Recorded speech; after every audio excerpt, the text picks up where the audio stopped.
유쾌한 남자들의 시시콜콜 토크쇼 김프로쇼 지금 시작하겠습니다. 저는 김프로입니다.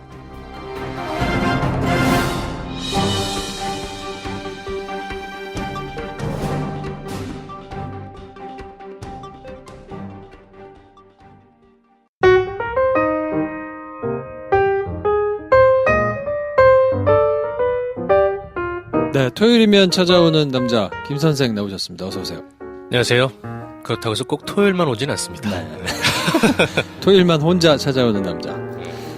지난주에는 선거 있었고 네. 이번 주에는 그리고 북미 회담 네. 있었기 때문에 이번 주는 뭐 지난주 예고해드린 대로 요 두 가지 사항만 말씀드리기에도 많다. 쓸데기 없는 날씨 얘기나 네. 뭐 괜한 우리 근황 필요 없다. 바로 이슈로 들어가자. 그렇죠. 네. 그리고 워낙 이제 압승을 여당이 했기 때문에 네. 그거와 관련된 이슈들을 많이 들으셔서 그런지 이번 주에 그 영화 에피 뭐 이런 거의 스코어가 참 처참했습니다. 영화 얘기를 하고 있다는 게 참 그렇죠. 그렇긴 합니다만. 네, 아무튼. 아무래도 요즘은 하루하루 나오는 뉴스들이 일종의 예능 프로 같아요. 네. 뉴스 시사 이런 것들이. 그래서 다른 여가 활동이 굉장히 많이 위축됐었다. 우리뿐만 아니다. 네, 아무래도 이제 팟캐스트에서 네. 정치 시사 관련해서 이제 들으시는 분들이 많으니까 콘텐츠도 관련 콘텐츠가 많았던 것 같고요. 네.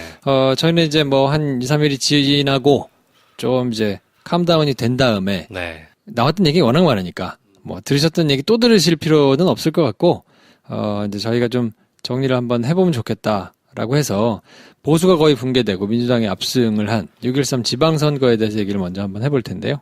저는 지방선거가 치러지고 나도 북미 관계나 한반도 평화 이슈가 그거를 좀 덮을 정도의 이슈일 줄 알았어요. 막상 선거가 끝나고 나니까 이 선거가 보여준 파괴력으로 인해 북미 관계가 살짝 덮이는 맛이 없잖아 있습니다. 그렇죠. 네. 네, 이 정도 파괴력일 줄은 사실 잘 몰랐는데. 제가 네. 한 2주 전인가요? 뭐 야부리하면서 얘기할 때 이 샤이 보수가 그래도 어느 정도 좀 드러나지 않겠나. 아니 뭐 여실히 없다. 네, 없더라고요. 약간 걱정을 했었는데 네. 이거 또 까리하게 나와가지고 이러면 어떡하나 생각했는데 와, 이 정도로 나올 줄은 몰랐어요. 이렇게까지 원사이드하게 되진 않을 것 같다는 예상을 저희가 한두 달 정도 주로 김프로가 네. 네. 아마 저 같은 마음을 가지고 계신 분들이 걱정하는 마음에 더 열심히 하지 않았나. 투표를 한 게 아닐까. 왜냐면 저도 당일날 가가지고 물론 이제 다른 때도 뭐 투표를 하긴 하는데 이건 안 하면 안 된다라는 생각에 아내랑 같이 다 이렇게 데려가가지고 했거든요. 그렇죠. 그러니까 아마 이런 약간의 위기의식 이거를 또 샤이보스라고 해가지고 드러나는 거를 보고 있으면 너무 답답할 것 같다. 우라통이 터질 수 있겠죠. 그래서 아마 그게 그 투표율로도 나타난 게 아닌가. 그쵸. 사전선거랑 본투표 합쳐서 지방선거 최초로 60%를 넘었습니다. 네. 네.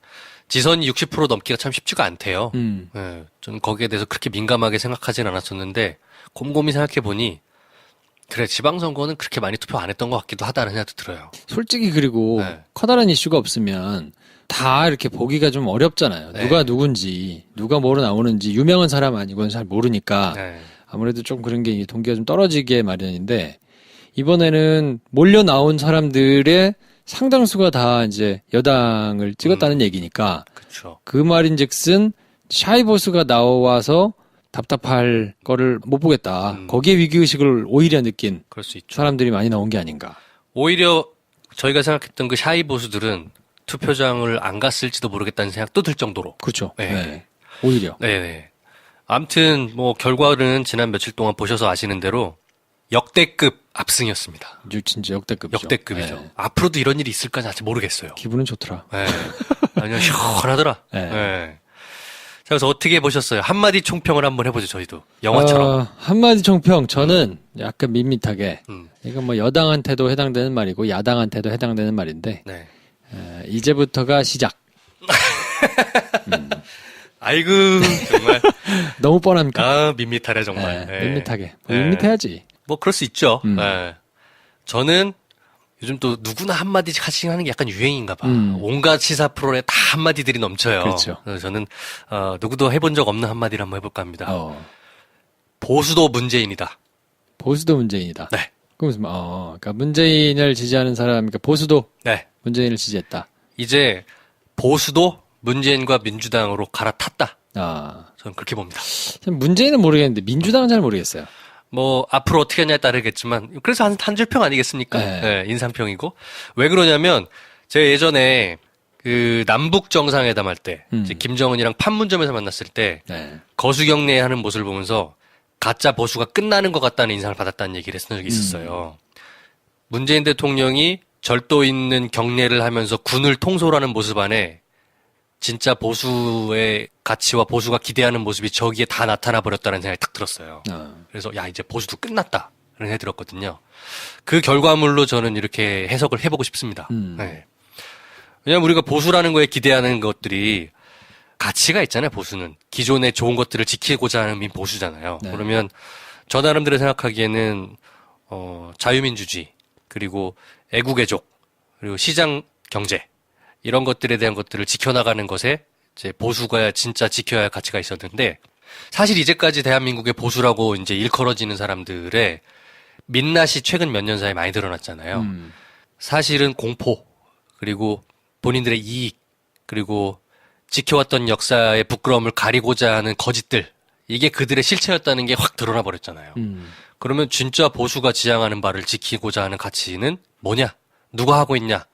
돌이켜보면 문재인 대통령이에요. 그렇죠. 네. 근데 저는 이제 약간 고프레임하고 조금 궤를 달리하는 거는 뭐냐면 여전히 깊이 있는 이해를 하는 유권자들이 많이 모자라다라는 좀 문제의식을 가지고 있어가지고 그러니까 지금 말씀하신 대로 보수는 이래야 한다라는 걸 잘 이해하고 있는 사람들은 오히려 진보에 관심이 많은 사람들인 것 같아요. 네. 그래서 곰곰이 생각을 해보는 거예요. 저도 분명히 이번엔 파란 물결에 한 표를 던진 사람인데 그럼 내가 진보냐? 찬찬히 생각해보니까 그렇게 진보가 아니야 내가. 지금 이 나이 때 내가. 네. 그러고 보면 내가 지향하고 있는 바는 거의 대부분 사실 보수의 가치에 포커싱이 돼 있더라고요. 그러면 그 내 가치를 실현해줄 정치 지도자가 누구냐고 봤을 때 문 대통령이에요. 그렇죠. 지금으로서는 그러니까 이 보수에 대한 이해가 없는 사람들이 상당수 굉장히 많고 그 사람들이 빨간색을 찍고 있는데 그렇기 때문에 보수에 대한 이해를 내가 가지고 있어서 지금 하는 것이 좋아서 가는 것보다는 저는 오히려 조금 불안한 마음이 좀 있거든요. 왜냐하면 지금 민주당이 보였던 행태나 여러 가지를 봐도 예전에 비해서는 훨씬 앙크나이트가 끌고 나간 이후에는 훨씬 좋아졌는데 그럼에도 불구하고 아직 조금 이거 괜찮겠나 싶은 게 조금씩 발견되는 게 좀 있기 때문에 그쵸. 이게 지금 이제부터 시작이다 한 게 야당은 정말 이제부터 시작이지 바닥이니까. 그래서 뭐 그 사람들은 그런데 여당도 마냥 좋아하고 있을 때가 아니고 지금부터 이제 진짜 내공이 드러나기 시작하는 타임이기 때문에 여기서 까딱 잘못하면 이제 훅 갈 수 있어서 마냥 좋아하고 있을 때는 아닌 것 같다. 그렇죠. 저희가 이제 이 대화의 말미 쪽에 향후의 정계 개편 방향들에 대해서 저희 나름의 생각을 얘기할 텐데 그때 방금 제가 얘기했던 보수도 문재인이다라는 게 어떤 맥락을 가진지 한 번 더 설명을 드려볼게요. 아무튼 결과는 뭐 다 아시다시피 원사이드한 민주당의 승리였고 대구 경북을 제외한 나머지는 그냥 전국적으로 쓸었다라고 보시면 더 이상 설명이 필요 없을 것 같습니다. 그리고 광역단체장 당연히 보신 대로 17곳 중에 14개 쓸었고 자한당 2개 대구 경북 무소속 원희룡 하나. 기초단체장은 뭐 더 처참해요. 총 226곳인데 민주당이 151곳 그리고 자한당 53. 이것도 다 대구 경북입니다. 또 중요한 게 저희도 이번에 이제 좀 관심을 가졌는데 시도의회라는 게 있잖아요. 그게 그렇게 중요한 역할을 하는지 사실 그 체감을 못하고 살잖아요. 근데 지자체장이 시도의회에 합의를 받지 못하면 만만하게 추진할 수 있는 정책이 없다네요. 국회랑 마찬가지로. 그 시도의원은 더 놀랍습니다. 더불어민주당이 총 605명을 가져갔고요. 전체 737명 중에 자한당이 113명. 이렇게 보면 자한당도 꽤 했네 이렇게 생각하겠지만 의회라는 거는 표결할 수 있는 그 정족수의 몇 %냐가 중요하잖아요. 대부분 더불어민주당이 80% 이상이에요. 전국을. 이건 정말 바닥부터 뿌리부터 진짜 뿌리 뽑아버렸구나. 이런 결과를 확인했습니다. 그렇죠. 뭐 이제 교육감도 17명 중에 진보 성향을 가진 사람이 14명이니까 그렇죠.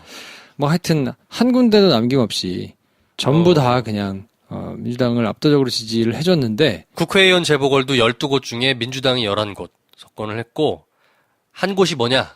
김천인데 거기는 민주당 후보를 안 냈습니다. 네. 거기는 뭐 무소속이 이길까 말까 막 이제 한참 엎치락뒤치락 하다가 네, 새벽에 그랬었는데. 이제 결국 자한당이 하나 갖고 왔죠. 네. 그러니까 이거는 글쎄요, 뭐 크게 설명이 필요 없는 누가 당락을 뭐 몇 퍼센트를 갖고 가냐 얘기가 의미가 없을 정도로 원사이드한 게임이었고요. 결과적으로 이제 저희가 생각해 볼 수 있는 거는 민주당은 그렇다면 어떻게 무슨 원인으로 승리한 거냐. 그리고 나머지 야당은 왜 그렇게 원사이드하게 져버린 것이냐. 이 정도 생각을 해볼 필요가 있는 것 같아요. 이제 왜 그런다고 생각하세요? 뭐 많은 분석이 있죠. 근데 기본적으로는 문재인 대통령의 어떤 지난 1년간의 후광이 아니냐라고 많이 평가를 하시는데 저도 곰곰이 생각을 해본 거예요. 저는 정치 평론가가 아니고 표를 던진 일반 시민이잖아요. 그렇다면 나는 왜 그렇게 표를 던졌는가? 문 대통령이 1년 동안 잘하신 거 당연히 있죠. 있는데 그것뿐만은 아니더라고요. 촛불혁명과 장미대선에서 보여줬던 민심의 완성인 것 같아요. 네. 징벌의 효과, 징벌의 어떤 기난 가짜 보수들에 대한 회초리 및 니네 꺼져. 이 의사가 사실은 메인 아니었나. 저 자신을 돌아봤을 땐 그렇게 생각이 들어요. 그렇죠. 저도 비슷한 생각인데 저도 이제 마무리라고 생각하거든요. 그쵸. 예, 촛불의 마무리가 아니었을까. 네. 왜냐하면 사실 따지고 보면 정치 시사에 관심이 많은 분들 정도야 문 대통령이 뭘 잘하고 있고 뭘 어떻게 하고 있고 옛날과 다르고 뭐 이런 거를 신경 써서 알지만 대부분의 이 그냥 먹고 사는데 바쁜 분들은 그런 뉴스도 잘 못 보고 그냥 지나가거든요. 그리고 이렇게 해설을 막 해주니까 네. 저런 게 옛날하고 다른 거고 저게 어떤 의미를 가지고 있고 막 이러니까 이제 그게 좋다 이렇게 느끼지만 그것조차도 관심 없어서 안 들으시는 분들은 뭐가 뭔지 모르고 그냥 지나가거든요. 그런가 보다도 뭐 하고 넘어가죠. 네. 그리고 지난 1년 동안에 이제 문재인 대통령이 취임하신 지 딱 1년이 좀 넘었는데 기존의 관성대로만 생각한다면 보수 야당하고 보수 언론이 흠집내기를 안 했느냐? 많이 했어요. 많이 했기 때문에 지난 1년 동안의 어떤 업적만으로 이게 완성됐다라고 보기는 좀 어렵다. 오히려 그 전 박근혜 최순실 사태에서 촛불 그리고 장미대선까지 이어지는 일반의 어떤 정치 의식이 결국엔 끝까지 이어져 온 게 아니냐라는 결론이 저 스스로는 나더라고요. 저는 이제 그래서 뭐가 달라졌지? 라고 했을 때 답이 안 됐다고 생각하거든요. 그래서 오케이. 그러면 박근혜가 감옥 가고 이명박이 감옥 갔는데 그럼 뭐가 달라진 거지? 했을 때 그 주요 포스트에 있던 몇몇 사람들 감옥 간 거 말고는 같이 정권을 만들었던 뭐 자유한국당을 비롯해가지고 이 세력들은 네.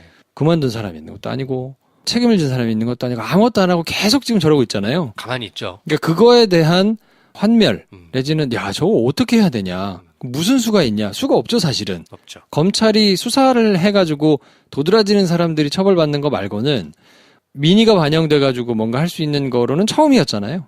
그러니까 저 사람들은 안 되겠다. 쟤네들은 좀 쫓아내야 되겠다.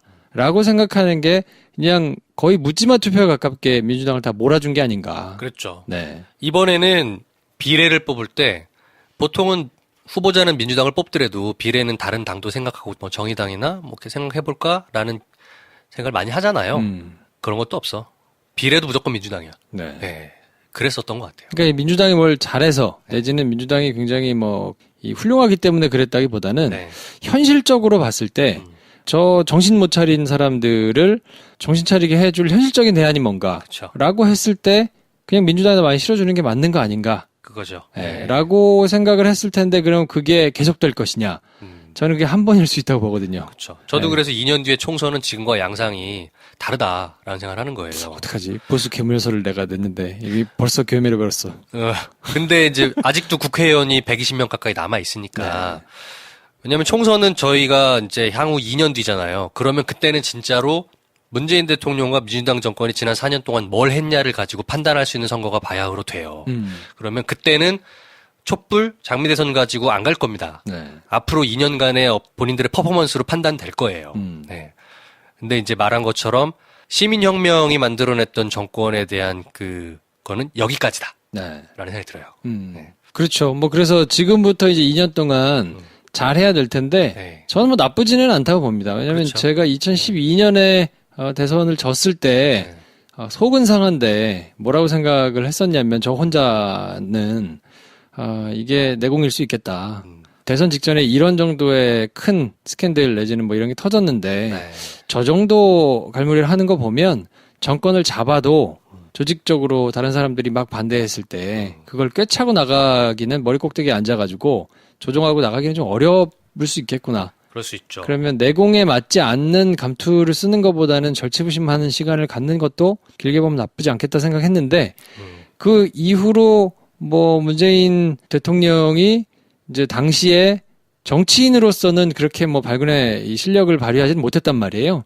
근데 차근차근 이제 내공이 쌓여오고 그 이후에 이제 사람들을 영입하고 뭐 또 쪼개져 나가고 뭐 이런 과정을 거치면서 굉장히 내공 일할 수 있는 사람들이 많이 늘어났기 때문에 그렇죠. 지금은 이제 2년 동안 하면 해볼 만하다. 네, 물론 이제 쉽지는 않겠지만 박근혜 4년이 저희 같은 사람들에게는 굉장히 고통스러운 4년이었지만 문재인 대통령과 문재인 정권을 만들어내서 지금까지 오고 있는 분들에게는 현실 정치인으로 단련되는 굉장히 나이스한 기간이었다라고 돌이켜보니 결과적으로 그렇게 해석은 됩니다. 네.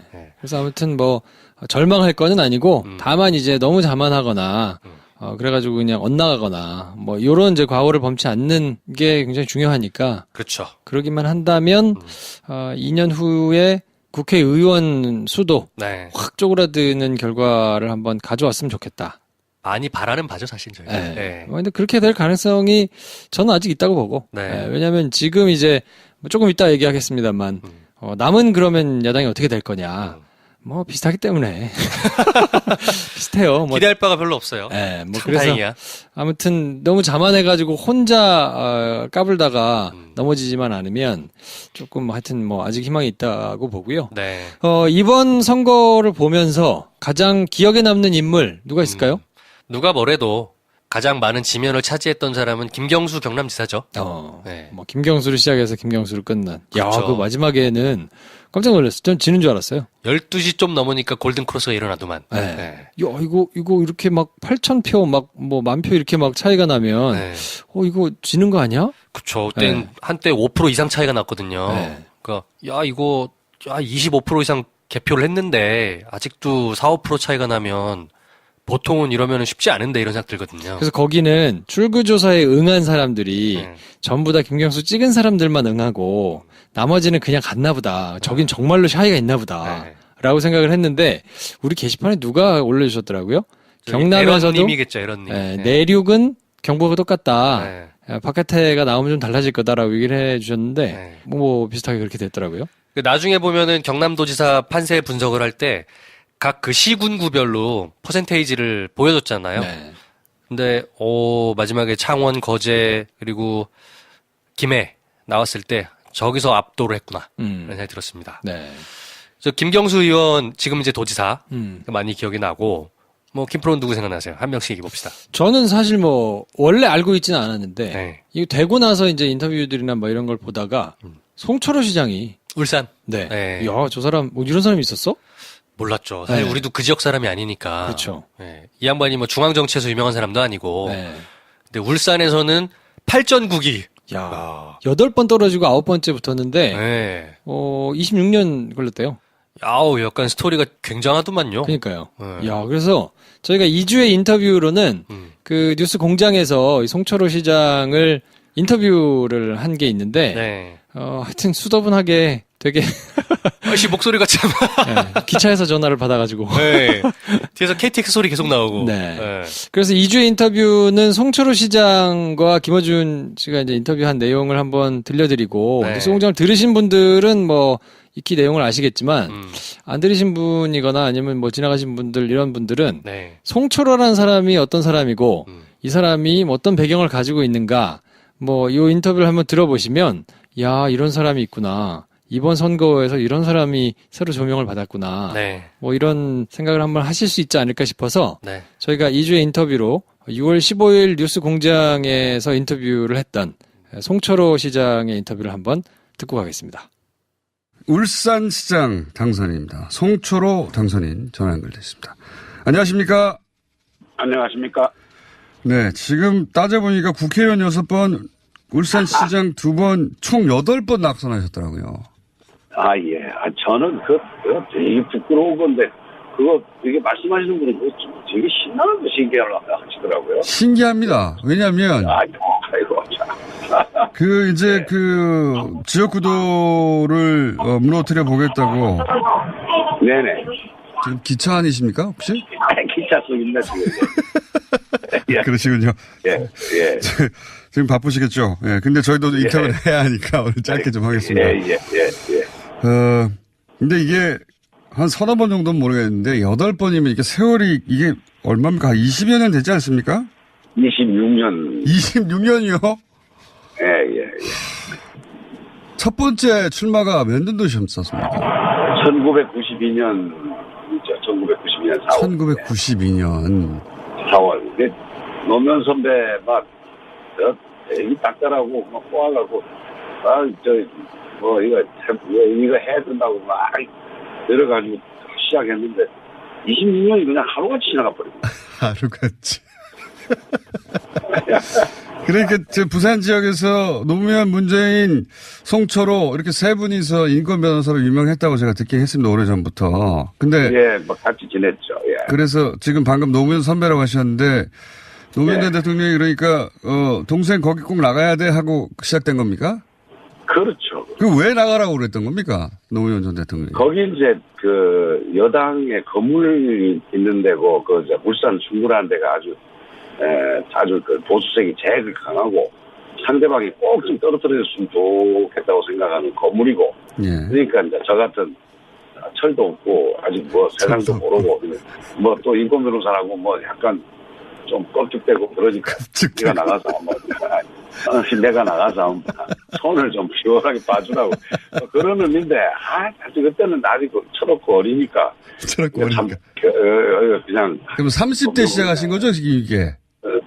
만으로 40초입니다. 예. 첫 번째 시작이요?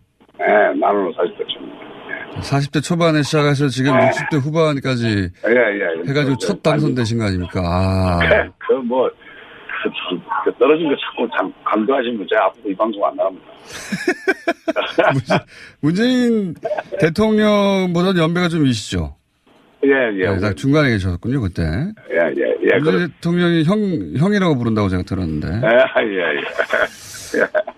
예. 8번. 그렇지만, 그게 이제, 소위 이제 노무현 전 대통령이 항상 얘기했던 지역주의를 넘어서야 한다는 그런 정신 때문에 시작하셨다 하더라도, 한 서너 번 정도면, 이제 내가 할 만큼 했다. 하고, 멈춰도 아무도 뭐라고 하지 않지 않습니까? 왜 그렇게까지 끝까지 하셨어요? 지금까지? 마음 약한 죄죠, 마음 약한 죄. 그 중간에 그만하고 싶을 때가 많았어요. 그래서 그만하려고 하면 또 무슨 사정이 생겨갖고 이게 안 하면 안 되는. 노무현 대통령 대통령 경선할 때 국민 약속을 했어요. 만약 내가 이번에 대통령 후보가 됐는데 영남 지역, 이건 홍준표하고 비슷하네요. 영남 지역에서 단 한 석이라도 한국당을 못 떨어뜨리면 내가 후보 사퇴하겠다. 이렇게 하셨거든요. 그게 이제 결국 저를 붙들어다가 이제 어떻게든 싸우게 만들어서 이기겠다는 건데, 대책 없이 그렇게 해놓으셨어요. 그렇게 해놓고 저한테 이제 딱 이제 말씀하시는 거죠. 당신 생각하면서 당신이 하나 울산에서라도 이겨줘야 내가 이거 참, 다 이길 수 있다고 생각하고 그런 공약 해놨는데 좀 책임을 져줘야 될 거 아니냐. 그 당시 어려웠거든요. 그게 2002년, 지방자치 선거인데요. 그런 식으로 해서 또 어쩔 수 없이 또 총대 메고 나가고 또 깨지고 막 이랬죠. 예. 아니, 그거 제가 말씀드렸지만 4번, 5번 정도 했으면 충분한데. 그러면은. 죄송합니다. 이번에. 죄송합니다. 이번에 낙선하셨으면 다음에 또 나오실 생각이셨어요, 혹시? 아마 노동 대통령이 계셨으면 아마 해야 된다고 하셨을 거예요. 이거는 어떤 말씀을 하시냐면, 그 대통령 재임 중에도 저 불러놓고, 내 대통령 재임 끝나고 나서 우리 떠나가자. 아이고, 대통령이 지금 무슨 말씀을 하십니까, 지금. 그동안 대통령이나 저나 그래 코가 깨지고, 이제 대통령까지 하셨으면 이제 참 명예도 있고, 이제 그만하셔도 안 되겠습니까? 무슨 소리 하냐. 우리가 지역주의를 극복했나. 그 지역주의 한도 극복된 게 없는데, 뭐 우리가 뭐 대통령 뺏지 않았고, 당신 저 국민고충처리위원장인데, 그거 한번 해먹었다고 만족한다, 이 말이야. 나가서 또 부딪혀갖고, 이 지역주의 극복할 때까지 싸워야지. 아니, 이렇게 말씀하시는데 참, 참 정말 죽겠더라고요. 예. 대단한 분들이고. 그래서 제가 그때 대통령님한테, 대통령 다음에 임기 마치고 나가시면 분명히 떨어집니다. 제가 그랬거든요. 그러니까, 떨어지지도 해야지. 떨어지면 떨어지는 대로 해야 전 세계인들한테 대한민국 민주수준이 이거밖에 안 된다고. 그리고 해외 토픽이 나옵니다. 해외 토픽 나오면 더 좋지. 이러시더라고요. 그래서 이번에 떨어지시면 또 나오셨겠군요. 그럴 가능성이 많아요. 그럴 가능성이 많아요.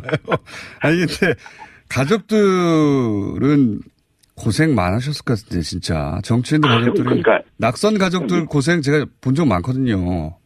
이거 할 말이 없죠. 할 말이 없는데 또 매번 또 그 명분을 얘기하고 눈물로 호소를 하는 거죠.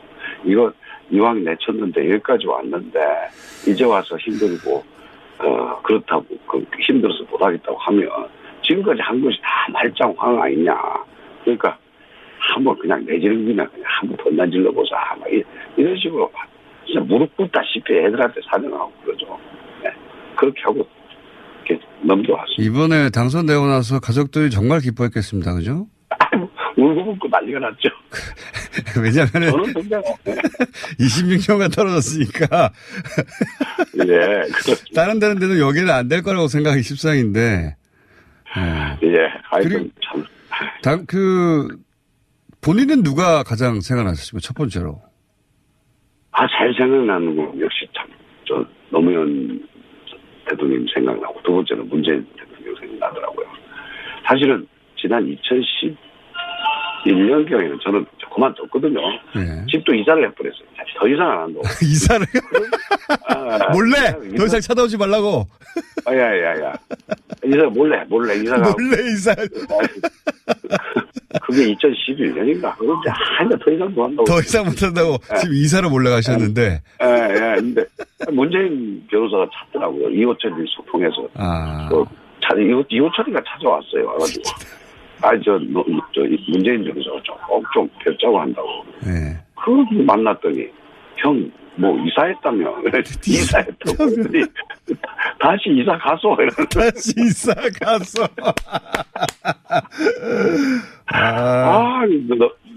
이사한 지 넉 달밖에 안 됐는데, 또 이사 가라는 거예요. 그래서, 나는 이래, 내 맘대로 못 사나, 이러니까. 그게 운명인데, 어쩌니까. 그래갖고 다시 이사 갔죠. 지간분들한테 걸려가지고. 아니, 무서운 분들한테 제가 딱 이게 트랩에 걸려 있었어요. 그러니까요. 형과 동생 모두 대통령이 된 사람들 아닙니까?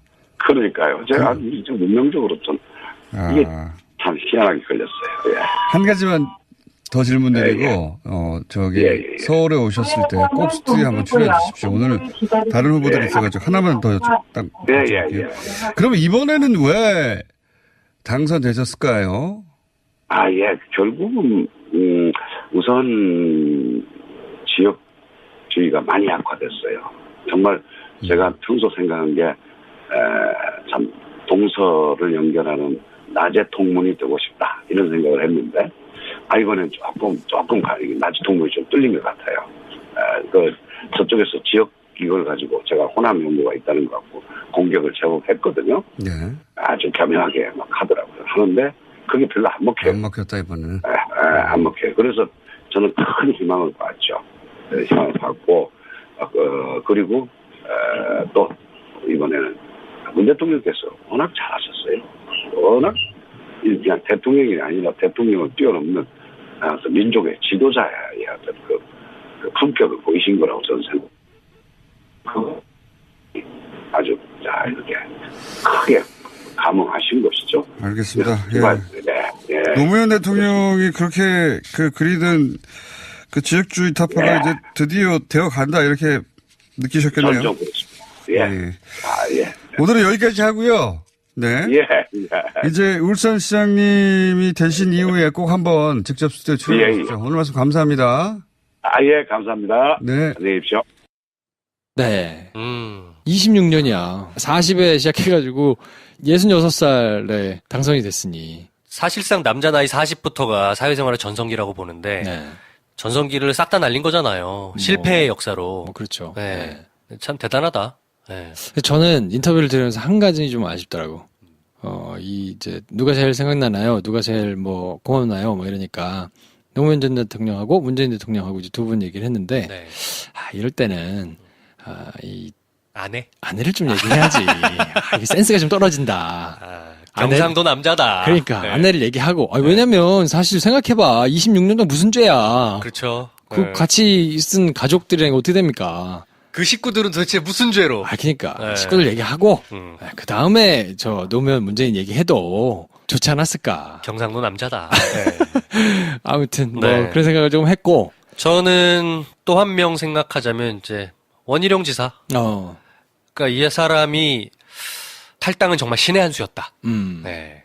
탈당 후 무소속 선택은 신의 한 수였다는 생각이 근데 들어요. 원희룡은 그래도 조금 보수 진영에서 그래도 생각도 있고 고민도 있고 한쪽에 속하지 않나 하는 게 이제 제 생각인데. 그렇죠. 일반의 상식이 보통 그렇죠. 이제 남경필과 원희룡이 소장파 의원으로 항상 한나라당 때부터 이제 이렇게 주목을 계속 받아왔잖아요. 정병국까지 남원정이라고 많이 얘기했었죠. 네. 네. 그거 이제 그 비슷한 부류로 이렇게 항상 평가가 되어 왔었는데 저는 이게 이제 드러난 것 같아요. 실체가 얼마나 있는가, 고민과 철학과 뭐 이런 것들이 얼마나 녹아져서 나왔는가. 근데 남경필 지사는 이번에 이제 떨어지는 모습을 보니까 네. 이제 뭐 콘텐츠랄까, 내공이랄까 이런 게 사실은 이제 없다고 봐도 조금 무방한 거 아닌가 싶고. 왜냐면 본인이 후달리니까 막 네거티브하고 뭐 이제 그 내용 자체에 대해서는 뭐 굳이 저희가 이제 언급을 하지는 않겠습니다만 네. 이게 쭉 있는 모습을 보니까 바른미래당으로 나왔다가 다시 이제 한국당 들어갔다가 뭐 이렇게 큰 선택을 하는 거를 보니까 결국은 그냥 자기가 어떻게 될 것이냐, 유리할 것이냐 말 것이냐를 따라서 가다가 결국은 그냥 찌그러졌구나 하는 생각이 좀 들고 뭐 여기라고 안 비슷했겠어요. 한국당 있다가 바른미래당 있다가 이건 아니지 해가지고 나온 물론 자기의 정치 인생에 어떻게 영향을 미칠까를 고민했겠지만 네. 거기서 차이가 크게 나오는 거 아닌가. 그러니까 그래도 제대로 된 보수를 한번 해보겠다고 현실적으로 선택해서 보수적으로 가장 큰 당에 들어갔는데 그래서 이 당을 개혁해가지고 뭔가를 하는 게 효율적이다라고 이제 생각을 했으니까 뭐 소장파로서 그렇게 한 거잖아요. 대신에 저는 남경필 원희룡의 어떤 뭐 김프로 의견에 상당 부분 동의하기도 하지만 저 나름의 각도는 뭐냐면 원희룡은 참 운이 좋았다. 제주라는 지역의 특성이 좀 그렇거든요. 제주라는 곳이 내륙이랑은 좀 다르고 그리고 제주 출신이어야만 하는 게 굉장히 중요해요. 정치인으로 발돋움을 하기 위해선. 근데 원희룡은 그 전부터 이제 당적을 떠나서 제주가 나은 그래도 괜찮은 정치인이라는 평가를 쭉 받고 있었기 때문에 네. 만약에 원희룡이 제주가 아니라 다른 광역에서 지사를 맡고 있었다면 이 사람도 선택 쉽지 않았겠다. 그리고 결과적으로 안 됐을 수도 있겠다는 생각도 했었어요. 네. 그래서 원희룡은 참 운이 좋았다. 그쵸. 근데 이제 그게 뭐 운으로만 얘기하기에는 시간을 쭉 길게 놓고 보면 네. 저는 어쨌든 그래도 뭐 이렇게 발버둥 치면서 조금 노력하는 모습이 조금 있어서 네. 왜냐면 상대 진영에 카운터파트가 조금 내공이 있는 사람이 있을수록 전체 국민들한테 도움이 되기 때문에 네. 물론 이제 홍 오빠 같은 분들이 막 분탕질 해주시는 게 좋은데 네. 그것보다는 뭔가 좀 눈에 거슬리고 얄미운 사람이 하나둘씩 있어가지고 좀 경계가 되는 게 전체적으로는 더 좋은데 그런 상대로 남경필과 이제 원희룡이 일정 부분 한동안 비슷한 이제 평가를 받아왔잖아요. 네, 언론이나 그렇죠. 뭐 주목이나 이런 걸 통해서. 근데 결국에는 이제 시간이 지나면서 좀 갈린 것 같다. 예, 뭐 하여튼 그런 걸로 좀 저도 인상 깊게 봤던 인물이었어요. 저는 원은 아쉬움이 남는 게 문대림 후보, 민주당 후보가 네. 원 지사에 비해서 인물 경쟁력이 너무 처졌어요. 그렇죠. 너무 처졌어. 그게 참 아쉬웠고 그게 이제 또 하나 예를 들어놓은 게 뭐냐면 원희룡 지사는 됐습니다. 하지만 제주도시의회, 광역의회는 31명 중에 25명이 더불어민주당이에요. 그렇죠. 그러니까 당적을 만약에 바른미래나 자유한국당 그대로 갖고 있었다면 원희룡 장담하기 어려웠다. 이런 생각이 들면서 운도 좋았지만 가지고 있는 컨텐츠에 비해서 현명한 선택을 하는 바람에 잘 됐다. 이 양반이 남경필에 비해서 좀 더 좋은 보수 정치인으로 성장할 수 있는 최소한의 턱걸이 정도는 그 기회 한 번은 부여받았다. 그런 생각이 들었어요. 네. 뭐 그렇고 네. 이제 그러면 이제 붕괴된 보수 야당 네. 어떻게 될 것인가? 여기서부터가. 네. 요게 사실은 제일 재밌는 거 아닙니까? 네. 그래서 제가 말씀드리는 거예요. 네. 붕괴된 보수라고 해서 이들이 중심, 현재 보수 정치인을 중심으로 보수가 재건될 것이냐. 근데 저는 이게 거슬려. 뭐. 보수란 말 쓰지 마. 얘네들 보수가 아니야. 네. 그러니까. 그냥 붕괴된 야당으로 합시다. 붕괴 야당. 네. 붕괴 야당이 지금 현재 야당 정치인을 중심으로 재건될 것이냐. 어. 저는 물 건너갔다고 보는 거예요. 그렇죠. 네, 물 건너갔다고 보고. 왜냐? 그들이 내세울 수 있는 캐치프라이즈라는 게 사실 보수밖에 없잖아요. 보수가 아니니까. 근데 네. 보수가 아니라는 게 그렇지. 너무 극명하게 드러나 버려서 끝났다는 거야. 네, 기반이 사라져 버렸어. 누가 데미지가 제일 클까요? 홍준표, 안철수, 유승민 뭐 요 정도 이제 이따 치면 데미지는 안철수. 안철수. 전 안철수가 데미지가 가장 크다라고 봅니다. 네. 왜냐면 홍준표는요? 홍준표는 원래 입을 데미지가 별로 없는 사람이에요. 따지고 보면. 그렇잖아. 그 사람이 정치적 자산이 뭐가 있어. 저는 궁금한 게 네. 홍준표가 다시 등장할 수도 있을까요? 시간이 한참 지나고 난 다음에? 조기 전대를 할 거 아닙니까? 네. 자유한국당이 뭐 당명 바꾸고 어쩌고 할진 모르겠지만 조기 전대에 등판할 거거든요, 이 사람이. 홍준표가? 네. 에이, 설마. 등판합니다. 에이. 전 등판한다고 봐요. 그래요? 네. 에이, 등판할 수가 있나? 전부터 등판을 하기 위한 수순을 차곡차곡 깔아놓은 거야. 이번에 지방선거 뭐 이렇게 원사이드까지는 아니지만 어쨌든 질 거 몰랐나? 질 거 알았거든. 안 될 것 같은데. 네. 그래도 지금 이번에 이제 하면서 네. 내부적으로 내상을 너무 많이 입은 것 같아요. 음. 그러니까 반대하는 세력. 뭐 당장 뭐 나경원이나 이런 사람들만 해도 네. 막 이제 홍준표 때문에 졌다고 지금 다 지금 거품을 불죠. 그러고 있잖아요. 네.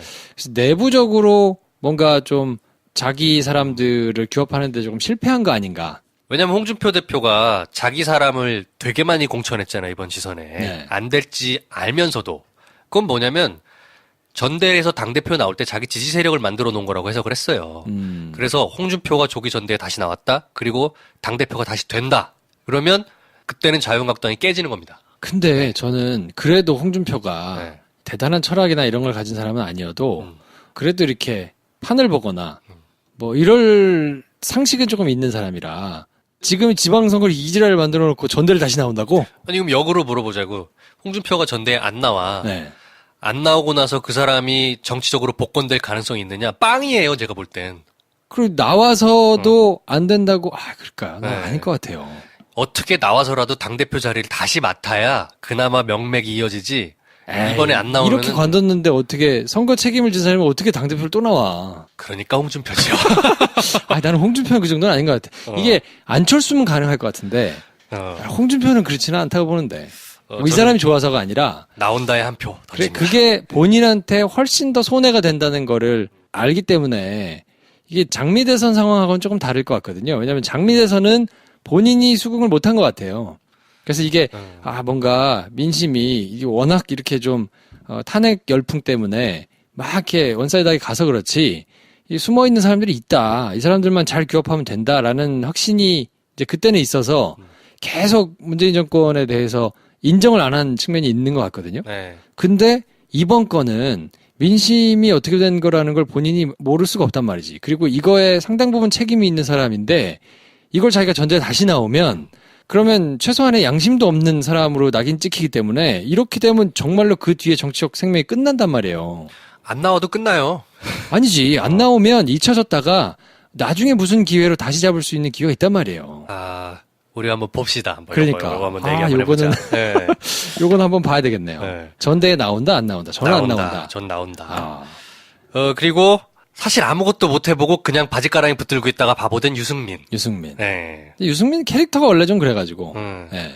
이 양반은 그래도 뭔가 합리적이면서 온건한 보수, 안보는 소중하게 생각하지만 경제적으로는 합리적인 보수라는 느낌이 있었는데 바른미래당을 창당하면서 그래도 바른정당 때까지는 실제적으로 힘은 없지만 이미지는 나쁘지 않았어요. 이미지는 그럭저럭 괜찮았어. 그렇죠. 근데 바른미래당을 만들어 놓고 지선을 치르면서 뭐야 저 사람은 공동대표라면서 아무것도 행사를 못하는 핫바지네? 까지 갔어요. 정치가가 가장 안 좋은 게 뭐라고 생각하세요? 이미지 중에. 그냥 뭐 색깔이 없는 뭐 그런 거 아니에요? 오히려 제가 볼 때는 나쁜 놈이다, 좋은 놈이다라는 가치 판단이 있는 것보다 힘이 없는 사람이다라는 게 가장 안 좋은 평가인 것 같아요. 뭐 그렇죠. 네. 네. 유승민은 힘이 없는 사람이다라고 이미지가 생겨버린 것 같아. 실제로 뭐 커다란 국면에서 뭔가 대찬 모습을 보이진 못했기 때문에 그렇죠.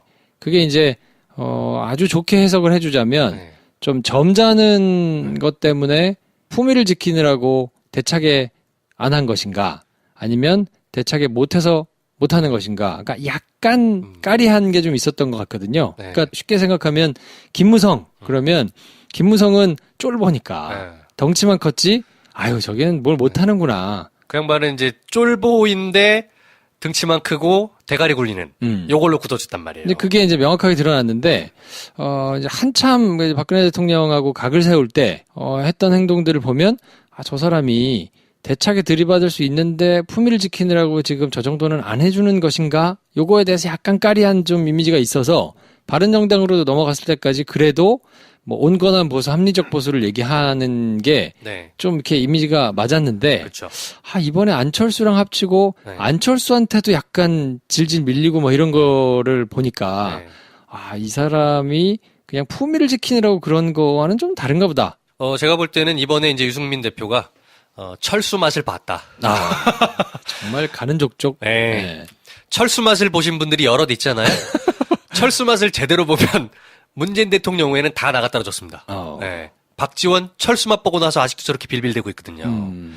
그러니까 유승민은 이번에 철수 맛을 제대로 보고 아무것도 못 해본 채 이미지는 이미지대로 버렸다. 그렇지. 네. 근데 문재인 대통령은 이제 철수 맛을 봤다고 하기엔 좀 그런 게 네. 명확하게 얘기하면 이제 김한길이 철수 맛을 봤고, 아, 그렇죠. 네. 네. 근데 문재인은 철수 맛을 거부했죠. 네. 이제 맛을 보라고 자기를 자꾸 이 사탕 봉지를 까가지고 주는데, 이거 먹는 건 아니잖아요. 네. 이거는 아니니까 그냥 정석대로 합시다라고 하니까 이제 삐져가지고 나간 거니까. 그렇죠. 이제 맛을 본 거는 이제 김한길이 맛을 봐가지고, 그러니까 맛을 본 사람들은 그냥 나가 떨어져. 전부 다 물었다가 네. 지금 이제 뭐 그렇게 됐는데 네. 안철수 어떻게 될까요? 안철수의 내상은 어떻게 하지? 안철수의 내상은 분명히 내상은 있긴 했는데 네. 제가 지난 야부리 때도 말씀드렸던 것 같아요. 본인 발로는 정계 안 내려온다. 네. 그래요? 이 사람 정치 포기 안 한다. 누가 끄집어 내려줘야 됩니까? 안철수를 그만두게 할 수 있는 방법이 뭐가 있습니까? 그러면 돌아가셔야지. 안철수가 너무 극단적인 거 아니야? 제가 볼 때 그래요. 자기가 정치할 수 있다고 생각하고 건강이 된다고 하는 한 나는 계속 할 수 있다라는 생각을 하고 있을 것 같아. 그 이제 민주평화당과 정의당이 있기는 한데 뭐 민평당이 이제 생각보다 좌석이 조금 생긴 것 같고요. 네. 뭐 5군데 뭐 이제 얻었으니까. 광역은 아니지만 그냥 뭐 기초단체장 기초에서. 정도 이제 5, 왜냐면 이제 바른미래당 보면 네. 뭐 기초까지도 빵이니까. 그 바른미래는 다 빵. 야, 빵. 빵일 수가 있어? 네. 나 진짜 깜짝 놀랐네 이제. 네. 빵이야 빵 0. 그러니까요. 기초단체장까지 그냥 0. 어. 야. 근데 안철수는 뭔가 정치적인 국면에서 자기가 할 말이 없을 때 항상 미국을 가잖아요. 네. 미국 갑니다. 바른미래당을 어떻게 추스릴 것이냐라는 얘기를 들었을 때 결과적으로는 바른미래당은 2명의 창업주가 있는 거잖아요. 유승민, 안철수. 네. 근데 안철수는 그 창업주 지분을 포기 못할 거예요. 네. 뭐 자기가 세웠다고 생각하겠죠. 그렇죠. 네. 그러니까 전면에 드러나는 것까지는 못하더라도 정치는 계속 할 겁니다. 근데 어떻게든. 이게 자기가 창업을 했더라도 자본금이 둘이 이제 같이 자본 잠식이 와서 지금. 투자를 해가지고 네. 뭐 자본금이 남아 있어야 이게 내 거다라고 주장할 게 있을 텐데 지금 빵이잖아. 19.3% 얻었습니다. 잠식이란 말이야. 빵이야. 네. 그러면 그 빵인 거를 어떻게 나누죠? 그럼 뭐 의미가 있나? 그걸 기반으로 새로 투자를 해가지고 돈을 벌리겠다고 하겠죠. 야. 네. 자기는 그럴 역량이 있다고 굳건히 믿고 있는 것 같습니다.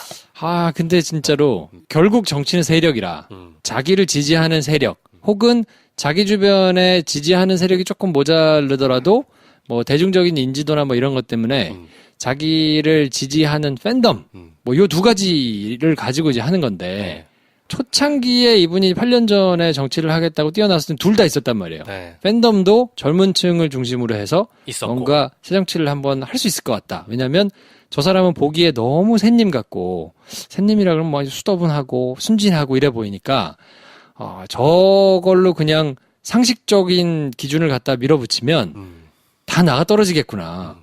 아니 이게 맞는 말이니까 거부는 못 하는데 뭐 이렇게 협잡도 안 되고 뭐 이럴 것 같으니까 그 순수할 것 같은 이미지 때문에 젊은 층을 중심으로 확 바람이 일었고 세력도 멘토를 자청하면서 도와주겠다고 옆에 나섰던 사람들이 꽤 많단 말이에요. 그쵸. 기존 정치 쪽에서도 보수 진보를 떠나서 많이 왔죠. 네. 네. 그 사람들도 이제 마찬가지로 일단은 이제 선수들이니까 선수들 눈에 이제 보이는 게 팬덤이 있는 사람이면 일단 기본적으로 가치가 있고 아니, 지지율이 있으니까. 네. 거기다가 자기가 잘 이렇게 조언을 해가지고 뭔가 세력을 만들 수 있겠다 생각을 이제 실제로 했는데 8년 하면서 상당수의 이제 본인 주변에 있는 세력들은 다 떨어져 나갔고 그쵸. 처음부터 지금까지 동고동락을 같이 하는 사람이 없잖아요.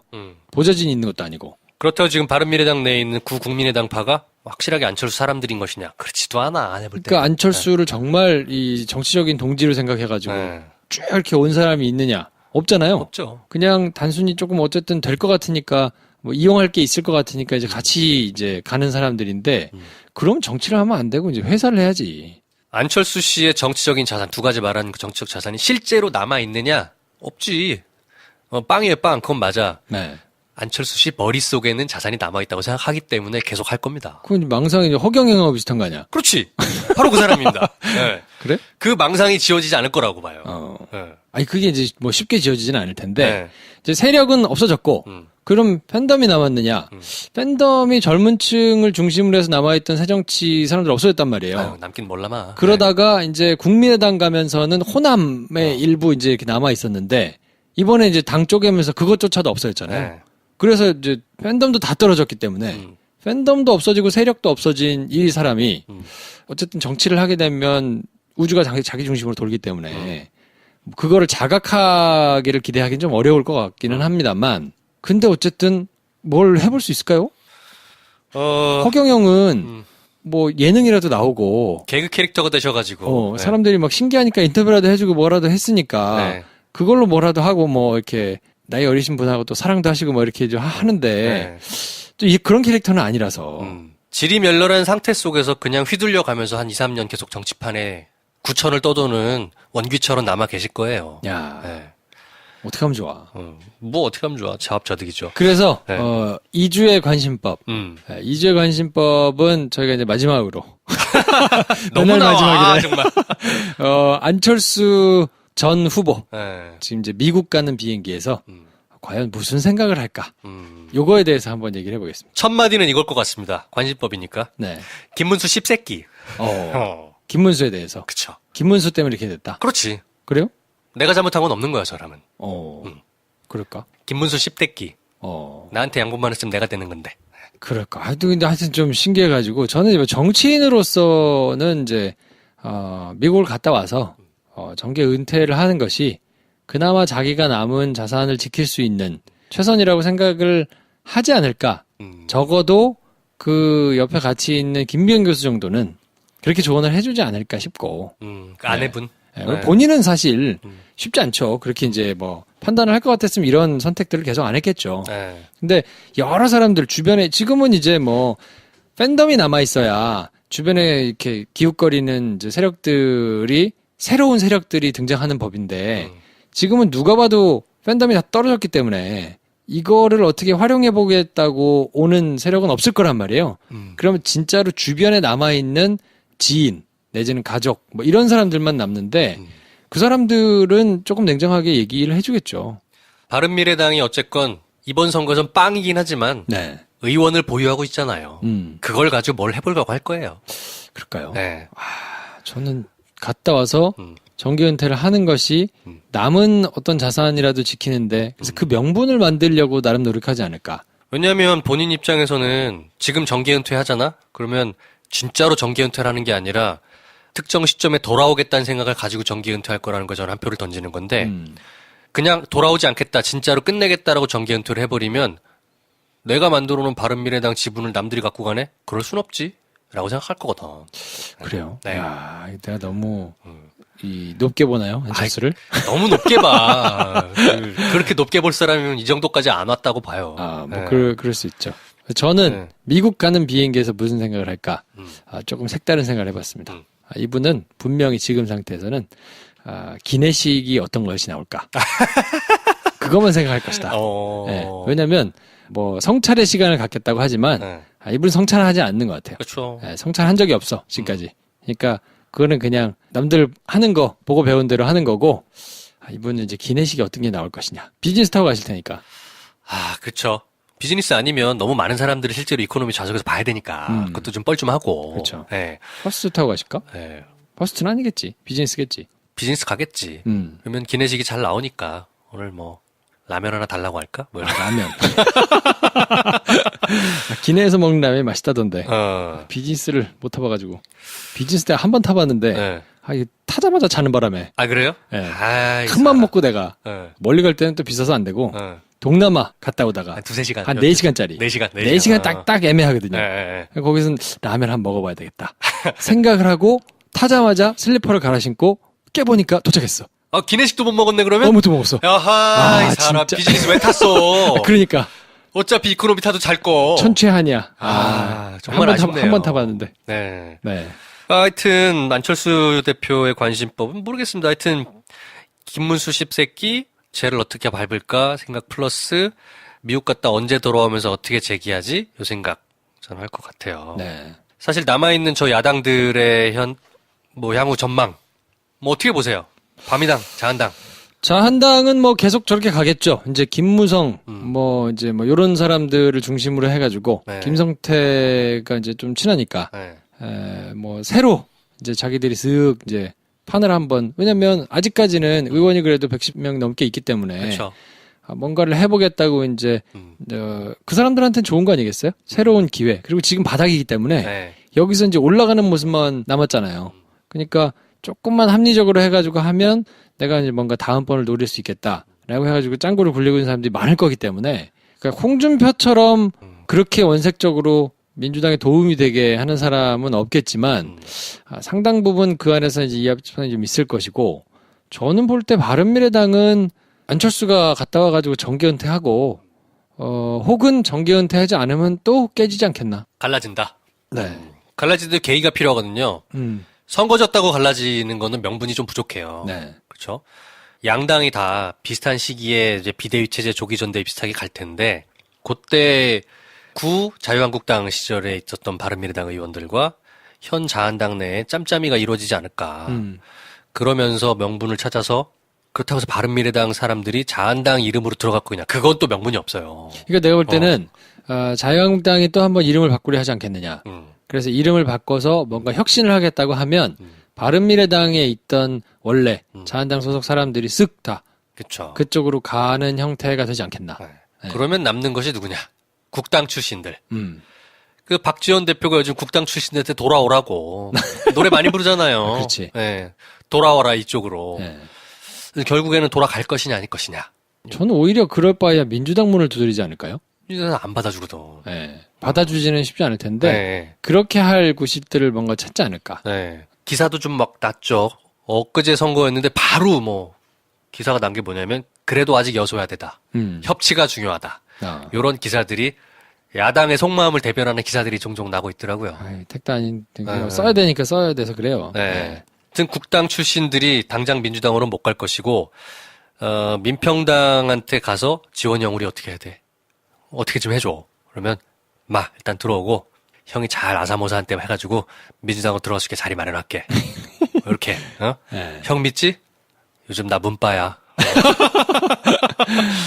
뭐 아무튼 이런 구도 생각해 봅니다 저는. 아니 그리고 저는 이제 언론이 보도하는 거를 보면서 씁쓸한 마음을 계속 느꼈던 게 뭐냐면 기울어진 운동장을 그렇게 써. 그러니까 야 너무 어처구니 없지 않아? 야 10년 동안 그 지랄을 했는데 지금 뭐가 됐다고 지금 기울어진 운동장이라는 걸 막 이렇게 부각해가지고 쓰는 게 이제 생각이 있는 건가 싶은 생각이 들면서. 그냥 팔리는 단어니까 쓰는 건지 실제로 그렇게 정치적인 상황이 좀 현재 야당한테 좀 유리해졌다는 생각은 해서 그러는 건지 모르겠는데 뭐가 기울어지 진짜 정말 그걸 거기다가 쓸 겁니까?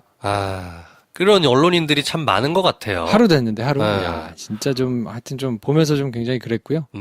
아무튼 저는 안철수 씨가 김프로 쇼 들을 일이 없기 때문에 이게 들어가지는 않겠지만 제발 미국 가서 편안히 쉬시고 오지 마라. 잘 생각하시고 돌아오셔서 정계 은퇴를 선언하고 그리고 본인이 정말로 기회가 아직 남았다.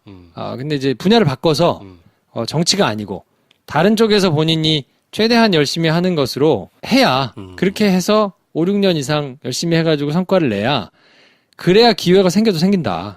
그럼 그때 복귀를 하면 되니까 제발 은퇴하시라. 그러니까 복귀를 염두에 둔 은퇴란 은퇴잖아. 아니, 그러니까 꼭 복귀를 하기 위해서 그렇게 하라는 게 아니라 복귀를 하겠다고 생각하고 하면 안 오고 그 기회조차도. 아예 그냥 아예 생각을 버리고 네. 실제로 다른 분야에서 자기가 성과를 내야 복귀를 할 수 있는 토대조차도 그렇게 완전히 마음을 비워야 아주 적게나마 생긴다. 안철수 씨는 그런 판단을 하지 않을 거라 해서는 500원과 손모가지를 겁니다. 그리고 이거는 좀 웃으면서 넘어가 보자고 하는 말로 한마디 던지자면 손학규 대표가 또 이런 인터뷰를 했죠. 지선 이후에 정계 개편은 바른미래당 중심으로 되어야만 한다. 야. 참 인생 무상합니다. 말도 안 돼, 진짜. 네. 어디, 일본 후지산에서 화산 폭발 날 소리 하고 있어. 그러니까요. 진짜.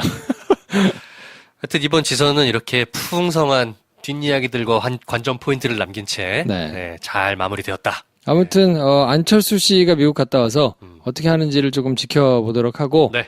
저희는 그럼 다음 주제로 넘어가도록 하겠습니다. 나 이번에 리모델링 했어. 집 리모델링? 아니, 보험 리모델링. 몰랐던 보장은 쉽게 설명해주고 불필요한 건 줄여서 보험료 다이어트도 해주고 부족했던 부분은 빈틈없이 채워줘서 올본의 턱 좀 톡톡히 받지.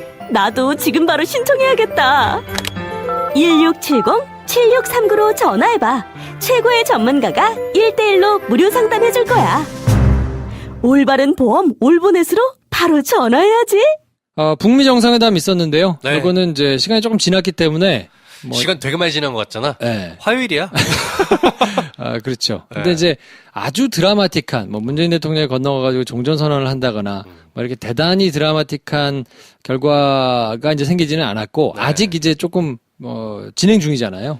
사실은 이거야말로 만났다는 것 자체가 의미인 그렇죠. 것 같아요. 근데 이제 그 전에 네. 워낙 기대감이 높았기 때문에 약간 조금 이제 김이 좀 빠진 것 같은 느낌이 없잖아 있었던 것 같아요. 물론 이제 이 자체로도 굉장히 큰 회담이 취소될 뻔도 했는데 잘 이제 회담이 성사되고 또 거기서 별 탈 없이 이렇게 진행이 된 거가 굉장히 다행인데 이건 완전히 이제 뭔가 매듭지어졌거나 큰 빅 이벤트가 있었다거나 하기는 조금 어려운 것 같고요.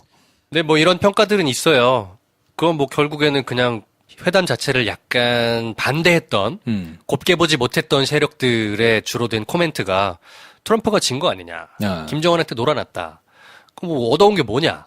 그렇게 말을 하는 얘기들도 많죠. 근데 하지만 저희는 절대 동의하지 않습니다. 택도 아닌 소리고. 그럼 어떻게 딱 100 쓰고 가져가가지고 협상을 하는데 100을 다 안 가져왔다고 지금 뭐라고 하는 건데 그거는 자기들도 알 거예요 하면서 그게 되지 않고 협상을 어떻게 그렇게 합니까? 그럼요. 전쟁을 해야지 그러면. 아예 시작이 되지 않기를 바랐던 사람들이 그게 막상 열리고 나니까 볼멘 소리다. 그런 소리 하는 사람들이 있으면 저놈이구나라고 보시면 됩니다. 그렇죠. 가장 인상적이었던 장면이 어떤 거였어요? 일단은 그 악수하는 첫 장면이죠. 그 양쪽에서 쫙 걸어 나와가지고 약간 게임의 한 장면처럼 또는 영화의 한 장면처럼 딱 중간에서 만나가지고 악수를 하는 장면. 그리고 뒤에는 인공기와 성조기가 나란히 걸려있는 그 뒷배경. 그래서 보면서도 이제 많은 사람들이 얘기도 했지만 두 깃발이 참 잘 어울린다. 색깔이 똑같으니까. 조형적으로 참 괜찮다. 어색하지가 않다. 그런 느낌이었고 또 하나는 계속해서 트럼프가 많이 얘기했죠. 김정은 위원장에 대한 그 인상평들. 저는 그게 계속 기억에 남아요. 굉장히 스마트하다. 나라를 위해 큰일을 할 사람인 것 같다. 그러나 저 사람을 믿는다. 평생 딜을 해왔던 사람이기 때문에 5분 안에 나는 보면 안다. 또는 1초만 같이 있어도 안다. 이런 수많은 얘기들을 남기지 않았습니까? 그런데 보고 나서 저 사람이 참 마음에 든다. 이런 류의 그 인상평들 계속 기억에 남네요. 저는 트럼프가 걱정했던 것보다 협상가 그리고 실제로 비즈니스를 이제 본인이 했던 사람이기 때문에 그래도 생각보다 그렇게 많이 이제 처음 트럼프가 됐을 때, 이게 역사에. 막무가내 인간 어떡하냐, 이런 역사에 이런 일이 있을 수가 있나? 역사에 이렇게 퇴보해도 되나? 이제 이런 얘기들이 많았잖아요. 근데 그 정도는 아니다. 오히려 이번 기회가 굉장히 좋은 우리한테는 좋은 기회구나. 라는 생각이 사실 들었거든요. 왜냐면 아주 오래된 정치가가 아니기 때문에 네. 뭐 민주당, 공화당 전부 다 이익이 합치되지 않잖아요. 많죠. 예. 그냥 트럼프는 자기 길을 갈 뿐이야. 트럼프는 자기 이익이 중요해. 그렇지. 네. 근데 그리고 이제 그게 미국의 이익에 크게 반하지는 않지만 뭐 그게 아주 전통적으로 당 뭐 이런 데서 미국 뭐 이렇게 큰 단위에서 여태까지 해왔던 것을 거스르기가 좀 어렵고 뭐 이런 그게 없어도 되잖아요. 그렇죠. 네. 트럼프 대통령은 사실은 당선된 뒤부터 한동안은 저희가 외신을 통해서 보거나 뉴스를 통해서 보거나 이런 좀 멀리 떨어져 있는 인물이었잖아요. 그럴 때는 얘기했던 것처럼 뭐로 저런 또라이가 대통령이 됐냐. 왜냐하면 하고 다니는 퍼포먼스나 생김새 자체가 우리가 여태까지 봐왔던 익숙한 미국 대통령이랑 너무 다르잖아요. 그렇게 생각을 했는데 하필 이 한반도 평화 이슈가 지난 몇 달 동안 진행되면서 트럼프라는 사람에 대해서 우리가 의도치는 않았지만 어쨌건 관심 있게 지켜보는 몇 달이었잖아요. 네. 보면 볼수록 희한한 사람인 건 맞는데 굉장히 탈정치화된 새로운 유형의 미국 대통령을 보는 것 같다는 생각이 들었어요. 그렇죠. 이제 본인의 이익이 네. 미국 정치 집단의 이익과는 합치돼야 되지 않으니까 네. 이게 우리한테는 지금 결과적으로 도움이 되기 때문에 요거를 빨리 잘 네. 활용했으면 좋겠다. 그래서 기존처럼 또라이다 또는 한때 그런 말도 있었잖아요. 도널드 트럼프 정신 이상설 해가지고 실제로 정신과 의사들이 막 분석하고 그랬잖아요. 그런 사람은 아니다. 그냥 굉장히 여태까지 봐왔던 대통령 유형과 다른 특이한 유형일 뿐이지 또라이나 정신 이상병은 아니구나. 네. 그런 생각을 하게 됐었습니다. 아무튼 이번에 이제 회담이 끝나고 나서 네. 뭐 여러 가지 이제 언론을 통해 가지고 이제 분석하는 기사들이 나오는데 네. 한 가지만 짚고 정리를 좀 할까 하는데 완전한 비핵화라는 이제 뭐 CBID. 네, 합의문에 이제 그렇게 명시가 됐는데 CBID가 아니어서 실패했다거나 아니면 뒤통수를 맞았다거나 이런 식의 이제 논평 내지는 기사들이 보수지를 중심으로 해서 좀 있거든요. 국내외를 막론하고. 네. 그래서 이제 그 문제를 어떻게 바라볼 것인가에 대해서만 한 번씩 얘기를 하면 좋겠는데 어떻게 보세요? 말도 안 되죠. 네. 공동선언 합의문 안에 기본적으로 다 그 얘기들이 녹여져 있고요. 핵을 폐기하고 70년에 가까운 적대 관계를 해소하는 외교란 게 한 방에 다 녹여질 수가 없습니다. 네.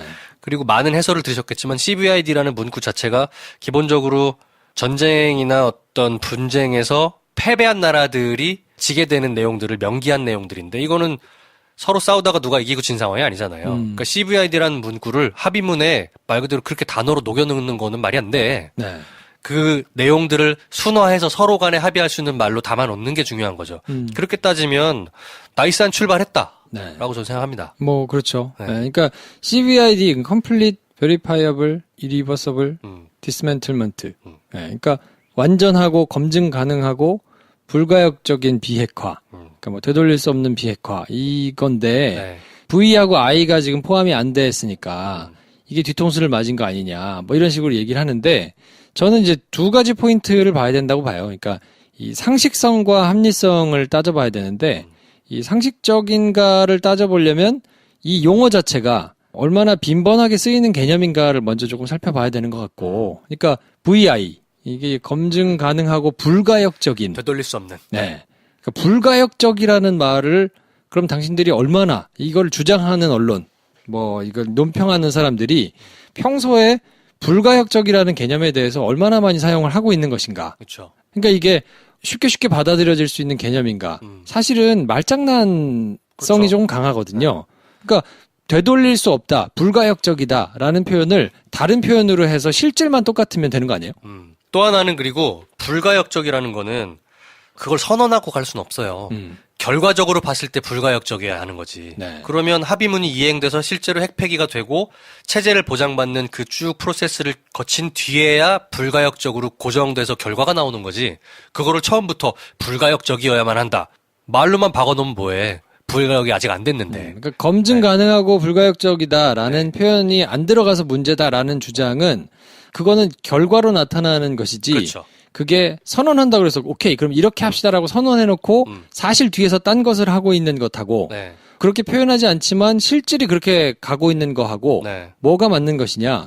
당연히 이제 후자가 맞는 걸 텐데 그렇죠. 그러면 VI가 빠졌기 때문에 이게 초장에 다 잘못됐다라고 얘기하기에는 실제로 단계 거쳐가지고 지금 불가역적이고 검증 가능한 방법으로 가기 위한 지금 첫 단추를 안 깼거든요. 그렇죠. 이게 말장난이고요. 실제로 도널드 트럼프 대통령이 서명을 한 이후에 기자회견을 1시간에서 1시간 반 정도 했잖아요. 네. 그때 가장 많이 얘기했던 단어가 프로세스입니다.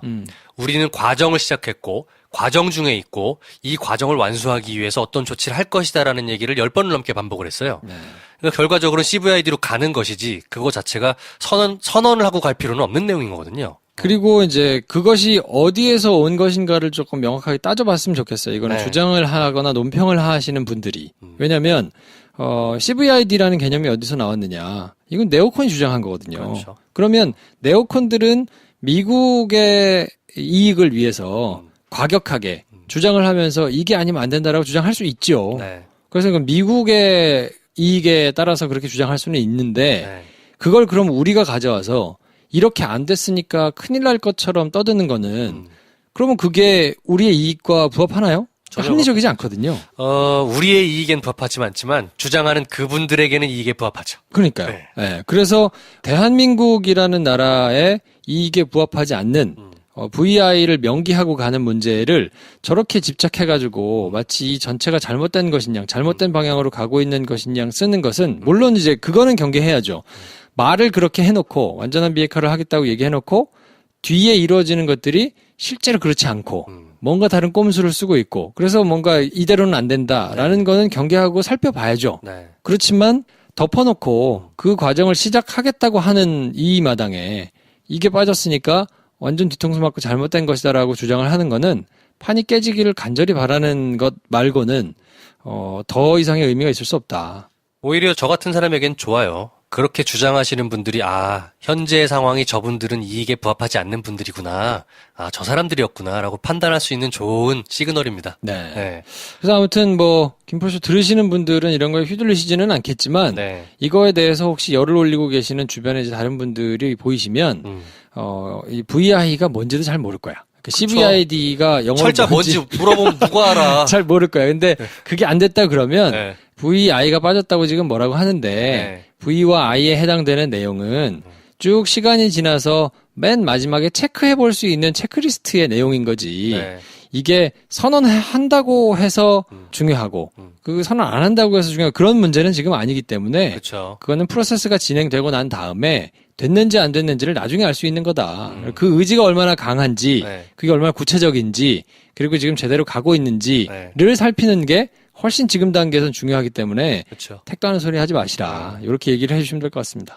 북미회담은 이제 시작이기 때문에 저희가 길게 얘기할 건 없는데요. 향후에 이제 그러면 이거를 어떻게 관전할 것이냐, 관전 포인트들을 몇 개를 이제 저희 말씀을 드리고 싶은데, 짧은 한두 달 사이의 관전 포인트는 한미 연합훈련이 어떻게 될 것이냐.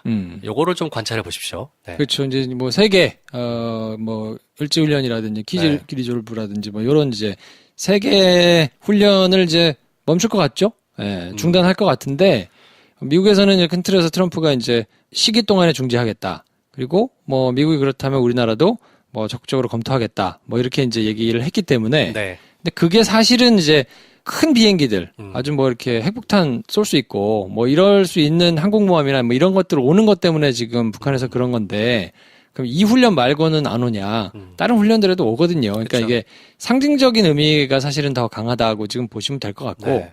근데 그거는 맞춰주고 있죠. 실제로 트럼프랑 김정은은 이번에 만나서 분위기 좋지만 사실은 밀당은 이제 시작이에요. 네. 둘의 밀당은 이제 시작이기 때문에 트럼프는 또 휙휙 자기 상황에 따라서 입장을 바꿨다가 대처다를 능수능란하게 하는 사람이잖아요. 그러니까 한미 연합훈련 중에 안 하는 게 좋겠다라고 말했지만 실제로 하게 되는 경우가 또 생길 수도 있어요.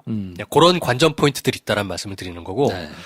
또 하나는 2차 회담, 3차 회담이 언제 어떻게 열릴 것이냐. 요거는 좀 길게 향후 6개월 정도를 보시면서 관전 포인트가 될 것 같습니다. 그거는 이제 이후에 이뤄지는 미국의 선거 내지는 정치 네. 상황에 따라서 조금 이벤트가 필요하다, 쇼잉이 필요하다 할 때는 트럼프가 조금 세게 간을 많이 쳐가지고 할 거기 때문에 그거는 좀 지켜봐야 되겠죠. 장소가 워싱턴이 먼저가 될 것이냐, 평양이 먼저가 될 것이냐, 또는 판문점이 될 것이냐. 각각의 그 시기와 장소들이 이제 지켜보고 예상하는 재미가 또 있습니다. 네. 분명히. 결과적으로는 저희가 우리 입장에서 생각하면 중요한 거는 한반도의 비핵화가 어떤 프로세스로 이루어질 것이냐. 왜냐하면 이제 실제적인 안전에 해당되는 내용이니까. 네. 두 번째는 종전선언이 그래서 언제 이루어질 것이냐. 이 두 가지고요. 그로 인한 결과로 남북한은 경제, 사회, 문화 여러 가지 면에서 어떻게 점점 더 속도를 내서 문호를 서로 간에 개방하고 서로 간에 이제 왔다 갔다 할 것이냐. 요게 저희가 향후 남은 지금 이제 6월 말이니까 곧 올 1년 말 이제 약 6개월 정도를 남북미 관계를 지켜보는 포인트가 되겠습니다. 네. 아무튼 그래서 뭐 북미회담 뭐 남북한 이 관계는 계속해서 지금 업데이트가 되고 있는 내용이니까 네. 저희가 한번 살펴보도록 하고요. 저희는 다음 주에 뭐 자잘한 이슈들도 이제 많이 있거든요. 네. 선거판이 정리가 된 다음에 한동안 이제 뭐 이렇게 저렇게 찌그락찌그락 일들이 많을 텐데, 그렇죠. 네, 다음 주에는 뭐 이런저런 소식들 가지고 정리해가지고 찾아뵙도록 하고 오늘 시사회부는 이 정도에서 정리하도록 하겠습니다. 네. 다음 주에 또 뵙겠습니다. 주말 잘 보내십시오. 네, 다음 주에 뵙겠습니다.